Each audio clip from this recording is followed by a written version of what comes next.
All Indiana Politics is your premier source for Indiana politics, focusing on issues that matter to you. I still want us to be the best in the Midwest. We can't afford another lockdown. Give the citizens of this country the relief they need. Education in the state of Indiana remains priority number one. In-depth, nonpartisan coverage. We don't know exactly where the economy will be in January. People are worried with good reason. Exclusive interviews with Indiana's political leaders. We have the resources here in the state of Indiana to care for those who are in need. Expert analysis on critical legislation. We need to reform those laws. This recovery is going to take some time. We've got to anticipate that there'll be a budget shortfall. From Wish TV, this is All Indiana Politics Podcast on the All Indiana Podcast Network.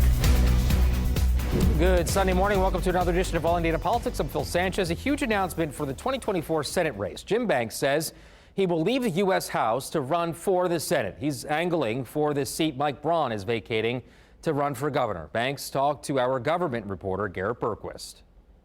Let's welcome in Congressman Jim Banks. Congressman, thank you for joining us today. Great to be here. Thank you. So about a month ago, you announced that you were exploring a run for the Senate. What tipped you into the yes column? Well, when Mike Braun told us he was running for governor, opens up the Senate seat in Indiana, so it's open in the 2024 cycle. My wife and I, our three daughters, who are 13, 11, and 9 years old, we spent the holidays really thinking about it, praying about it. We feel deeply that Indiana is a conservative state and deserves a conservative senator. What role did Senator Mike Braun's decision to vacate his seat and run for governor play in your decision to run for the Senate and not another term in the House? Well, it doesn't happen that often. An open U.S. Senate seat, and in Indiana, the opportunity to serve Hoosiers on in a bigger way than what I've been able to in the House of Representatives.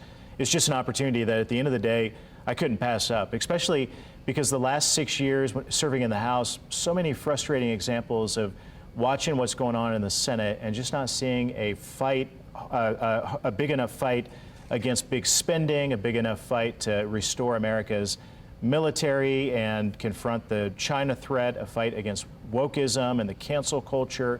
You've positioned yourself as a no-compromise conservative during your time in Washington. The Senate historically has been an institution that runs a lot more on individual relationships and deal-making. How do you expect to operate in that environment? Well, I've led the largest conservative caucus in the House and just believe strongly that America is at a crossroads. What kind of country are we going to leave behind to our kids? Again, my daughters are young, and I'm worried that they won't be able to pursue the same great American dream and opportunities that I had as a kid growing up in a small town, son of a factory worker. My mom was a nursing home cook. I've lived the American dream. I'm worried about where this country is going, and I believe that in the Senate, we need a new generation of conservatives who won't back down, who will fight for our American values, our American way of life. Border security has played a pretty significant role in your previous campaigns. We still have not seen any action from Congress on people who are already here who are recipients of deferred action for childhood arrivals. How do you plan to change that if you are elected to the Senate? Well, first of all, I will never support legislation to grant amnesty to those who came here illegally. And the very first thing that we have to do is secure the border. We have millions of illegals come across the border since Joe Biden has been president. Biden reversed the very effective Trump policies that secured the border, and now we have a wide open border. And the consequences of that is larger for Indiana than I think what most people even recognize. I mean, the fentanyl epidemic that's flowing over the border, it's manufactured in China, flowing over the border with the Mexican drug cartels pushing it over the border in record amounts, and it ends up in communities all over Indiana. But again, what about the people who are already here, specifically those who were brought here as minors by someone else and received DACA? Yeah, this is an unprecedented situation that we have at the border right now. Millions coming across the border illegally since Joe Biden has been president. We have to fix that. Fix that first. Don't grant amnesty because it just attracts more to come here illegally. And we have to declare war on the Mexican drug cartels. I mean, we have to be tougher on them than we've ever been before to stop them from poisoning this country with the record amount of drugs that are coming over the border. So before we talk about anything else, we have to secure the border first. That and back when Donald Trump was president, there were compromise bills that would have handled DACA in exchange for securing the border and giving the president the money that he needed to build the wall. Those bills unfortunately didn't pass. So there are avenues to do that, but we can't deal with that until we focus on securing the border first. You say on your campaign website there is more federal lawmakers must do to protect life. Do you plan to push a federal abortion ban of some kind? Well, I celebrate the end of Roe v. Wade. I was very pleased with that, and I'm glad that in Indiana this was the first state in the country after the Dobbs decision to pass a pro-life bill in our state. I'm ardently pro-life. I'm never going to back away from that. And when there are bills in the Congress that would ban abortions for abnormalities or sex selection, those are opportunities of bills that we can pass. Last week, we actually passed in the House a very important bill to save babies who are born after a botched abortion. So those are important policies that we can pass and move forward. Obviously, we have the most pro-abortion president we've ever had in Joe Biden in the White House. So I don't see him signing pro-life bills into effect. But the House of Representatives, which is very pro-life, Republican majority, I envision that we'll continue to pass pro-life bills. Your announcement came a few days after the Club for Growth launched a preemptive attack ad against Mitch Daniels, who has not made any formal campaign moves. Now, the Club for Growth has been very supportive of you in the past. Was there any coordination between your campaign and Club for Growth on that ad? Well, of course not. And first of all, I respect Mitch Daniels. I called him last week to tell him I'm running. I know he was thinking about it. I called to let him know I respect him. I served in the state Senate in my 20s when he was at the very end of his time as governor. I learned a lot from him. I'm running for Senate because I believe Indiana deserves a conservative senator, a conservative fighter in the United States Senate, and I'm focused on making my case. I'm sure there will be many others who look at or get into the race along the way, and I'm excited about getting out around the 92 counties of our state and making my case. Congressman Jim Banks, thanks for dropping by today. Great to be here. Thank you. Meanwhile, Democrats wasted no time reacting to Banks' announcement. Chairman Mike Schmoll says Jim Banks' tenure in Congress can be described as leading with arrogance and extremism and ignoring the interests of Northeast Indiana. He goes on to say his no votes on economic investments, job creation, and historic infrastructure investments show he cares less about the future of our families and workers and more about the scandal of the day in Washington, D.C. All right, coming up, the state's highest court gets its first chance to rule on the abortion ban.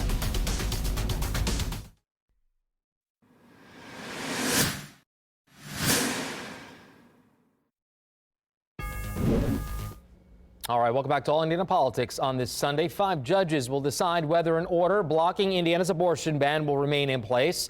This is part of a lawsuit that challenges the ban on privacy grounds. Here's some of the testimony before the Indiana Supreme Court. Tell me your argument for us deciding a full merits before the case has been tried out in the trial court. It's not clear what a trial would cover. The trial court said that there's a right to abortion under the Constitution, and this law violates it. I did not find they said that. So let's say we don't agree that they did not. So you're saying that the trial court below found the law unconstitutional? Yes. I did not read that. It was the preliminary injunction standard that we have in Indiana. Yeah. If they made a prima facie, which is sort of the lowest standard of proof, likelihood of success on an open issue.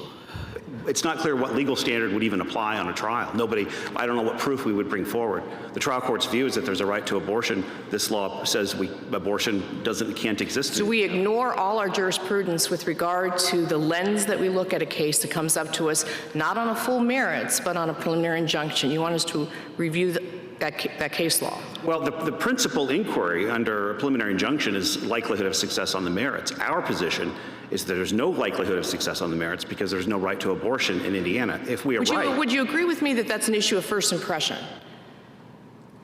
Yes, I think it still is. Sure. Yes. That the court had a chance to review on that in the Brizzi case, right. And that it was a fractured court with one justice finding there was a right, one justice finding there wasn't a right, and the majority dodging the question.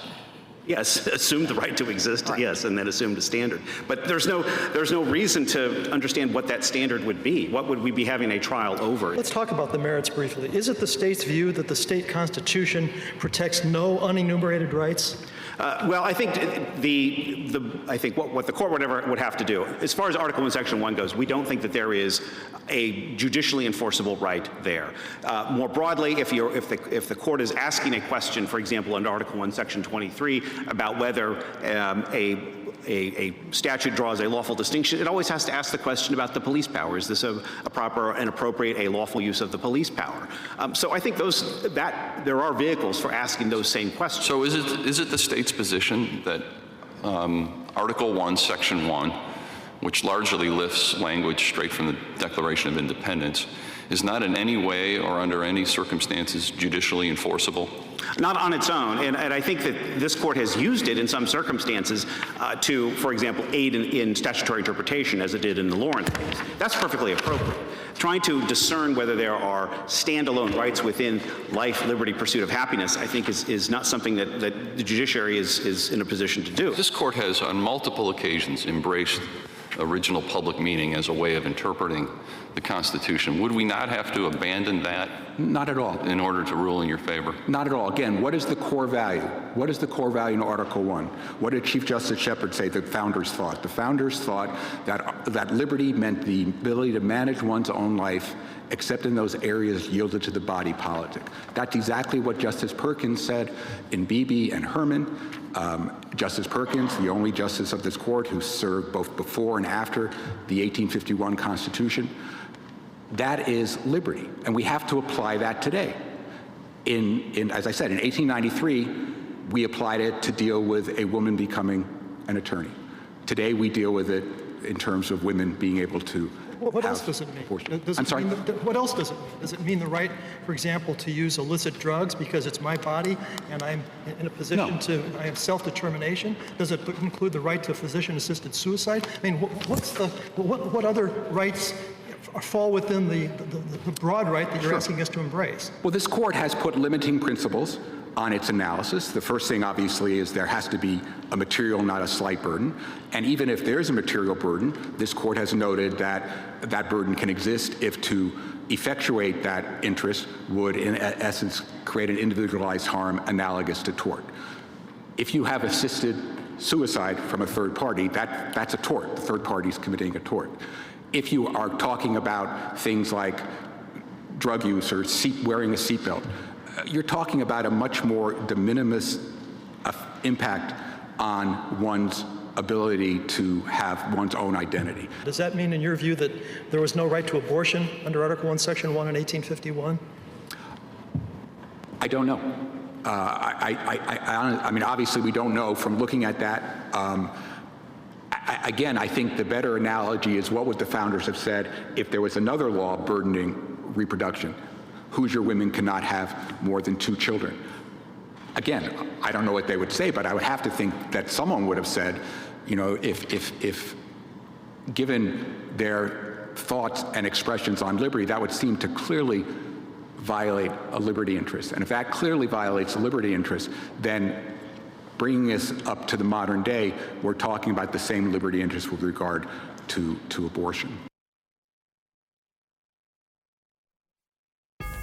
All right, coming up, we dive into the week's biggest political stories with Indiana's best political team.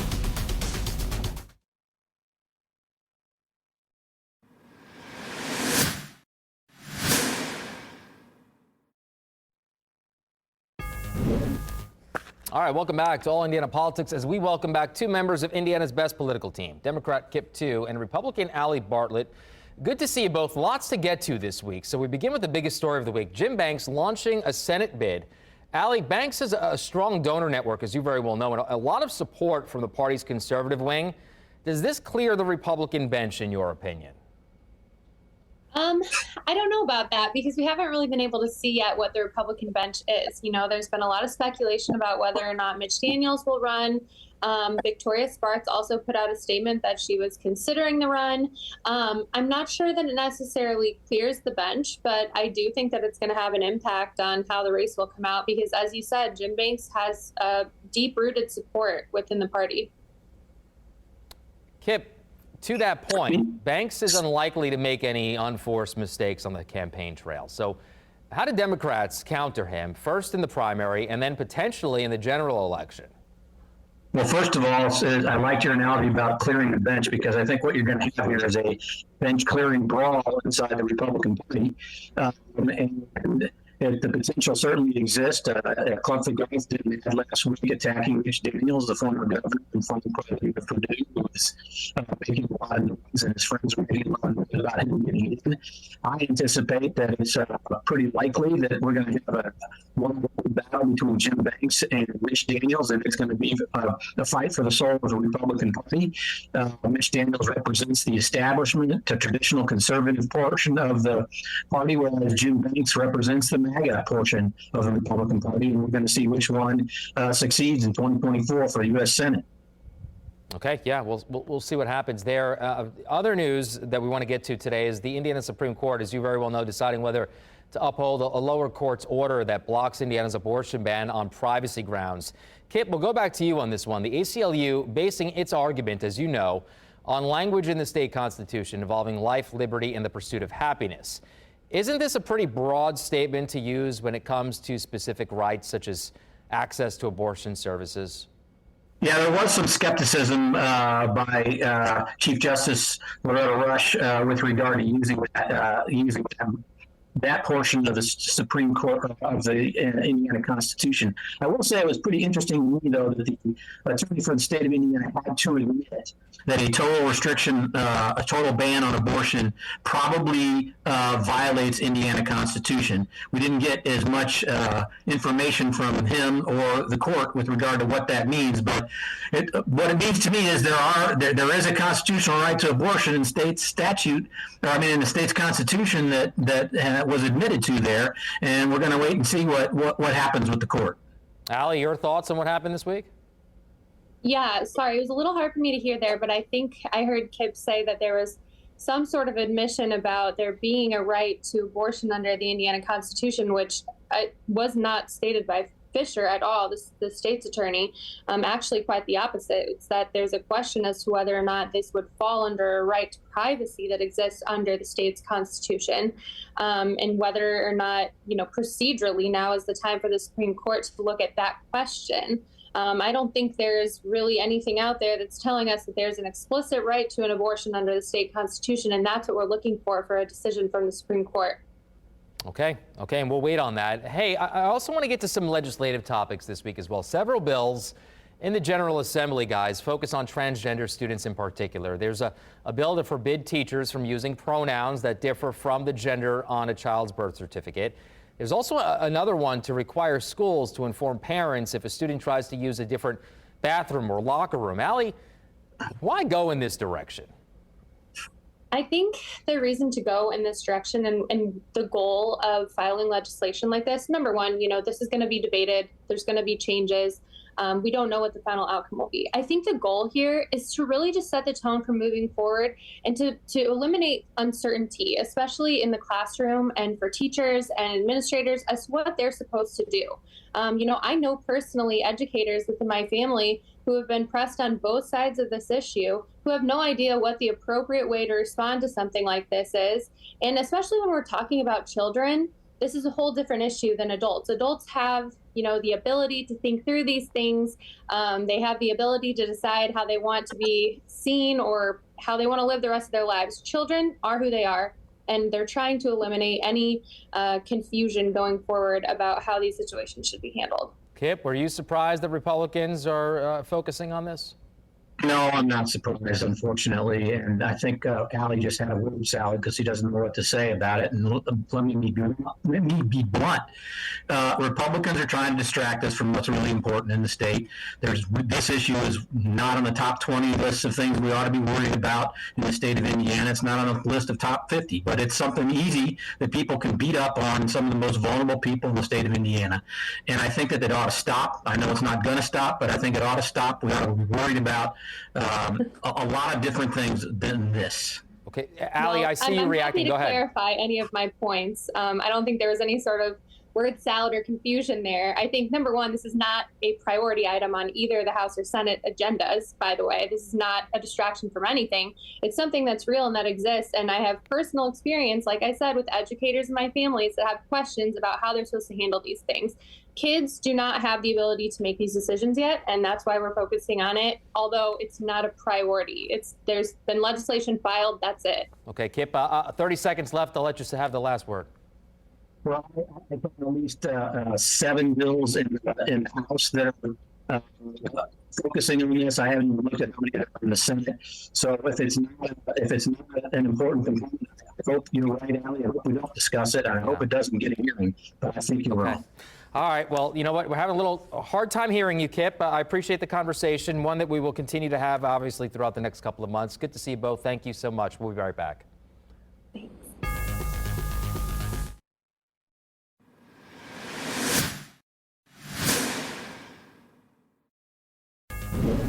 All right, thank you for joining us for All Indiana Politics this week. We'll be back here next Sunday morning at 9:30. You can also find our brand new All Indiana Politics podcast. It's part of the All Indiana Podcast Network at wishtv.com. Have a great rest of your weekend.